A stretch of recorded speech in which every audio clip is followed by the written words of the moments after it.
Magandang araw po sa inyong lahat at muli po welcome po dito sa inyong paboritong programa. At ngayon po may panibagong liham na naman po ang ating pong avid listener at sender, si Yuan.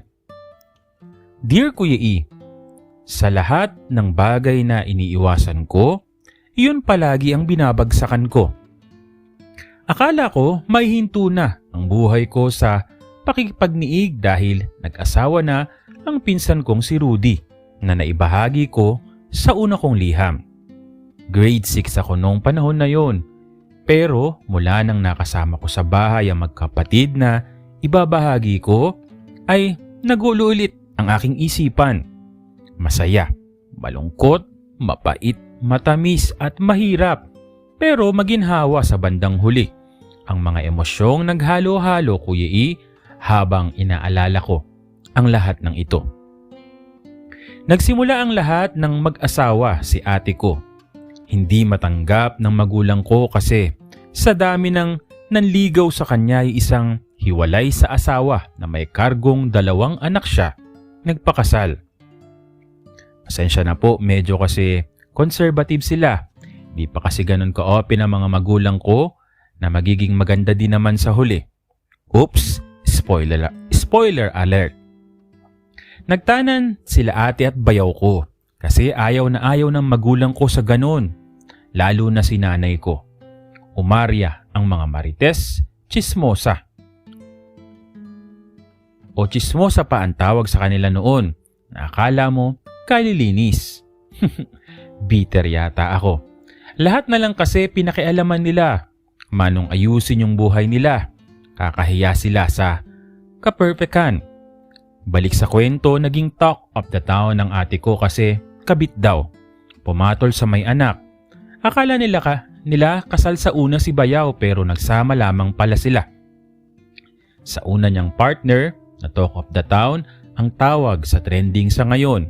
Akala mo bang teleserye ang daming drama? Dinaig pa si Flor de Luna sa dami ng eksena. Kaya naging instant anak ng ate ko ang 2 anak ng bayaw ko sa una niyang kinasama.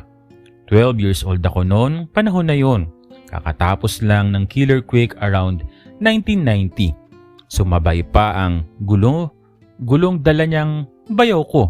Kaya matik din na tito nila ako ng 2 anak ni bayaw. 1 taon lamang sila sa bahay kaya bumukod sila ate.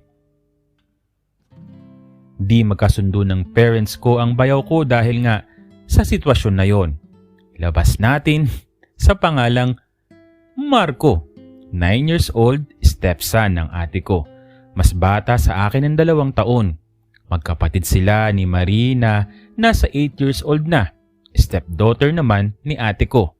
Masyadong magulo ang pamilyang ito dahil may kakaibang trip sa panggugulo ang pamilya ng bayaw ko. Tahimik kami dati pero mula nang dumating sila, ayun, maski ako nagulo sa school kasi doon sila nag-aral. Kaya maraming naging problemang iniakyat sila sa aming pamilya. Madalas silang ipatawag dahil sa kalokohang ginagawa sa school. Unang kita namin ni Marco ay alam ko na hindi ganun katigas. Madalas nauhuli ko siyang nakatingin sa akin. Kahit makulit sila, magkapatid, kasundo ko sila sa lahat ng halos ng bagay, lalo na sa SEX. Bata man sila pareho pero marami silang alam. Napapansin ko palagi kapag nagdaan sa harap ko si Marco, nasasagi niya ang harap ko. Sa umaga, lalo kung bakit nananadya siya palagi. Na kapag kumakain ako at nakaupo naman ay biglang yayakapin ako mula sa likod ko. Mapunta na lang sa harap ko yung kamay niya. Tukso naman talaga. Bakit lalo nagagalit kapag nahahawakan? Lalo sa umaga. Halatang may flag ceremony. Kahit bata pa ako noon, normal na halos lahat ng umagang galit ang paps ko. Minsan, kaming 3 lamang ang naiwan sa bahay. Naglaro kami ng tago-taguan. Maliwanag, de joke lang. Wala palang kanta to. Palibasa ako, matanda sa kanila kaya naburo ko sila.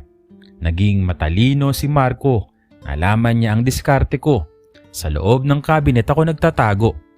Laking gulat ko nung pumasok siya sa cabinet.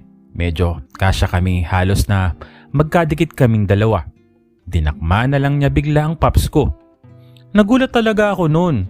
Nabigla ako kaya lumabas ako sa cabinet at ayon, ang unang pagkakataon naging taya ako sa taguan. Dahil nahuli ako ni Marie, nabigla ako sa nangyari. Umalis ako ng bahay noon, iniwan ko sila. Hinintay kong bumalik ang mga kasama naming sa bahay nung halos paggabi na. Kaya lang ako bumalik, ayoko na talagang maulit pa yung nangyari na ginawa ni Marco. Nung gabi na yon may lumapit sa akin at nagsorry. Si Marco na nangako na hindi na niya uulitin. Kaya kinabukasan, hindi niya inulit yung ginawa niya kapag umaga. Pero iba yung tingin niya. Tukso siyang minsan, naglalabas pa ng dila. Takang-taka ako saan niya nalaman lahat ng yun. Minsan, kinausap ko siya. Palibasa daw, nakikitira sila sa mga pinsan nila nung naghiwalay ang mga parents nila at pinagpasapasahan na sila sa mga kapatid ng bayaw ko. May mga bagay silang nakikita. Ang pinsan niyang nag-uuwi ng babae, nakikita daw niya yung mga bagay na dapat ay sila lang nakakatanda ang nakakaalam.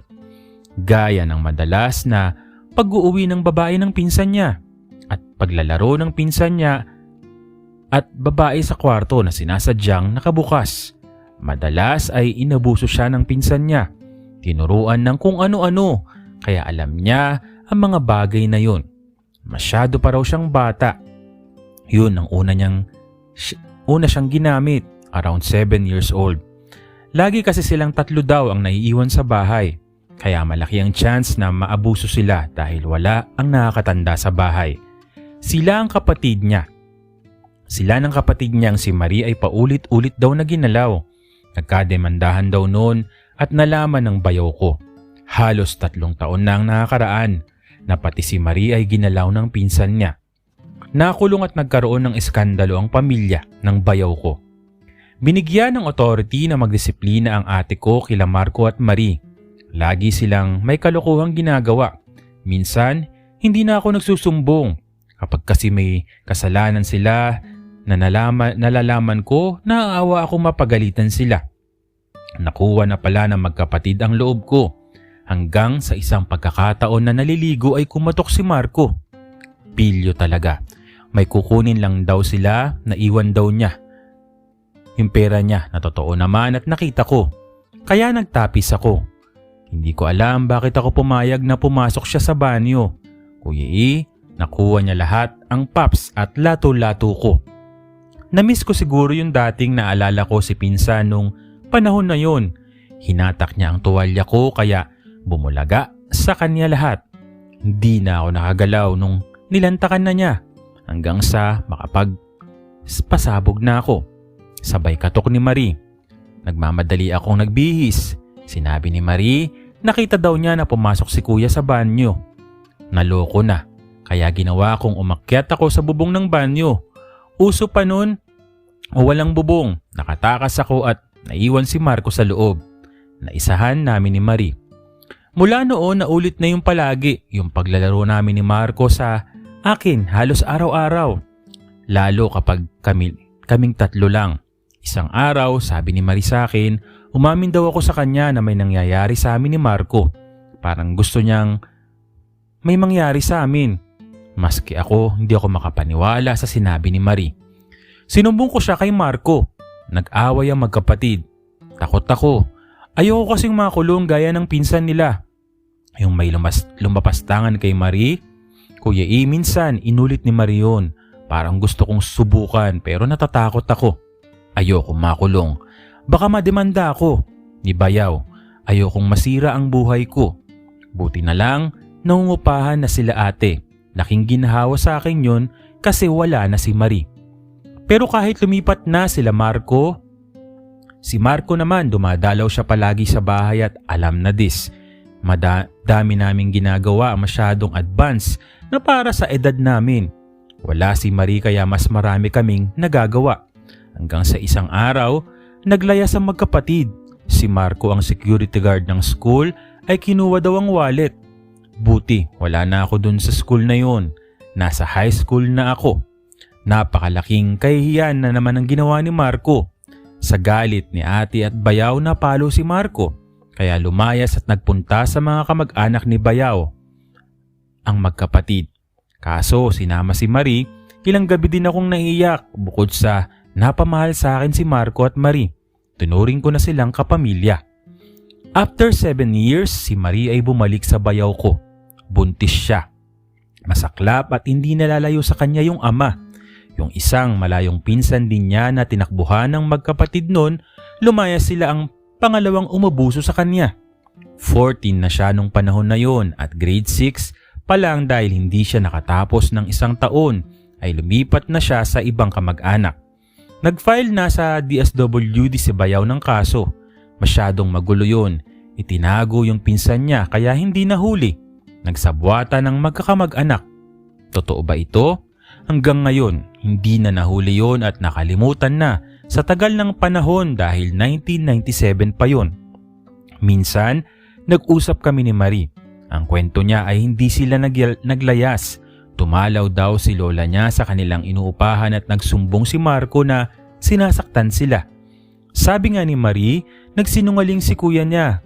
Hindi sinabi na ninakaw yung wallet ng guard. Kaya kinuha silang magkapatid ng lola niya at nakialam na. At yung wallet ng security guard ng school ay dinukot ni Marco dahil bumigay si guard kay Marco. Pinalantakan kay Marco ang paps ng security guard. Napakaraming pasabog talaga ni Marco. Matagal akong hindi nakapagsalita. Kilala ko yung guard dahil alam ko may asawa at anak yun. Paano yun nangyari? Ang lakas talaga ng kamandag ni Marco. Nanganak at nag-aral muli si Marie. Si Marco, mula noon sinasaktan ng pinsan niya na ama ng anak ni Marie, ay lumayas at napadpad, sumama na sa isang mabait na amo at pinag-aral at binigyan ng trabaho. Nakatapos siya ng high school at nagtrabaho muli. Hindi na muling bumalik sa bayaw ko si Marco. Hanggang sa nagpakita siya dahil ninong kami ng anak ni Marie nung bininyagan. Sa panahong ito napatawad na ang lahat ng ginawa ni Marco. Awa naman ang naririnig at nakikita ko sa isang parents ng nakuha ni Marie. Grandparents, no? Binibigyan nila minsan ng gatas ang baby ni Marie. At parents ko rin ang umumbinsi sa bayaw ko na pag-aralin si Marie. Hanggang sa ngayon, naawa ko sa magkapatid. Biktima sila ng pagkakataon. Si Marie, nakatapos ng grade 6 at babalik-balik sa hospital ang kanyang anak. Nagkaroon ng hydrocephalus ang aking inaanak. May butas din sa puso dahil masyadong bata pa si Marie at kadugo daw kasi ang ama. Kaya nagkaganon si inaanak. Hindi na nakasurvive si inaanak at iniwan niya kami. Si Marie ay kinuha ni Marco. Siya na ang nagpaaral kay Marie. Medyo sinuwerte si Marco sa kanyang amo. Tumutulong din si Marie sa amo ni Marco kaya nakatapos siya ng high school. Fast forward 2014, namatay si tatay. 2018, namatay si nanay. Bago namatay si bayaw ng 2019 ay nagkapatawaran na silang pamilya. Naging masaya na sigurado si bayaw na namatay na may peace of mind. Sa isang lung-related disease siya naghirap ng ilang taon. Sa amin sila ni ate tumira habang may sakit din si nanay at tatay. Naging maayos na ang lahat. Nagamot ng panahon lahat ng sugat. Si Marie ay nasa abroad. Nagkaasawa pero nagkahiwalay, nagkaroon ng isang anak. Si Marco ay nasa kabilang buhay na. 2022 bago mawala ay nakasama niya ang kanyang biological mother na natanggap at napatawad din nila magkapatid bago mamatay sa breast cancer. Alam ko, maayos na silang lahat kasama si bayaw sa kabilang buhay. Naayos nila lahat ng gusot bago sila mawala. Last year nung namatay si Marco sa isang sakit, HIV, nasa halos 20 years na sila ng partner niya na mas bata sa kanya ng 5 taon. Ito ang nagtagal na relasyon niya. Ang anak ni Marie ay naiwan kay Marco kaya si pamangkin ang nag-alaga kay Marco hanggang sa huli. Tinuring nilang mag-partner na tunay na anak na pagtapos hanggang kolehiyo. Ang partner ni Marco ay hanggang ngayon araw-araw kong nakikita sa mga post sa mga throwback sa FB. Na miss niya si Marco. 20 years yung magkasama sila araw-araw. Kahit pa nalaman nung partner niya, may age siya ay patuloy na rin siyang minahal, tinanggap at inalagaan hanggang sa huli. Alam ko hindi magtatagal, mahahawa na rin yung partner niya. Pero tanggap niya lahat. Nakita ko ang tunay na pagmamahal. Nung una ko nakita at pinakilala sa akin ang partner ni Marco ay pinagmalaki niyang loyal ito sa kanya. During burol, kinausap ko ang ate na wag nang kunin si Marco ng mga kapatid niya. Nagkaroon nga pala ng 4 na step kapatid sina Marco at Marie kay ate na nais kunin si Marco para iuwi sa amin upang iburol at ilibing katabi si Bayaw. Sabi ko mas matutuwa si Marco kung magstay ito sa partner niya. Saka ibalato na lang nila si Marco sa partner niya. Minahal ito ng tunay at wagas. Walang legal basis at karapatan na kunin ito ng partner niya pero bilang taong may malawak na pangunawa at puso ipaubaya na lang nila si Marco. After 1 week na cremate si Marco, si partner niya ang nangalaga sa abo nito. Dito ko muna tatapusin ang sulat. Naging nobela na sa haba. Hindi naman. Malungkot at marami na ang nawala. Pero ang mahalaga, nandito pa rin ang mga alaala ng mga nakaraan. Masakit balikan pero masaya. Maalala ang kabataan ko kasama sina Marco at Marie. Pahabol, si Lola nga pala ni Marco at Marie ay nagpauwi bago mamatay sila ate at Bayaw. Magkasama sila sa libingan ni Bayaw at unang anak ni Marie. Nung nagkaayos na silang lahat, mas pinili ng lola ni Marco at Marie ang magstay kay Bayaw. Lubos ang pagsisisi ni Lola dahil sana raw nagtiwala siya kay ate. Hindi siya nakialam na paayos pa sana ang buhay ng magkapatid na Marco at Marie. Sa huli talagang maayos lahat basta't may mapagpatawad na puso. Alam ko, si Marco, marami mang sakit at hirap ang naranasan sa buhay ay mas masaya na siya sa kasalukuyan. Umani man siya ng pait ng kahapon pero inayos ito ng panahon. Kaya patuloy na nahilom ang sugat ng nakaraan. Habang pinapadala ko ito, tumutugtog ito sa aking YouTube. Marco, it was raining in Manila. Hindi ka ba nilalamig, nakahigang, mag-iisang nanginginig? Miss you, Marco. Patuloy na naniniwala at sumusuporta sa iyo, Kuya E. Gumagalang, Yuan. Yun. Hindi ko alam yung kantang to. Sorry, hindi mo bigyan yung title eh. Raining in Manila ang title siguro nito. Anyways, medyo malungkot yung buhay ng dalawang magkapatid pero maraming salamat sa yung pagbahagi, Yuan, biruin mo, naging bahagi ka rin ng kanilang buhay at nakakalungkot lang yung mga nangyari sa kanilang pamilya. Pero yung pinakamahalaga, ang pinakamahalaga, tama ka sa sinabi mo, yung mapagpatawad na puso dahil yung sugat ng nakaraan, maghihilom din yun. Anyways, para po sa lahat,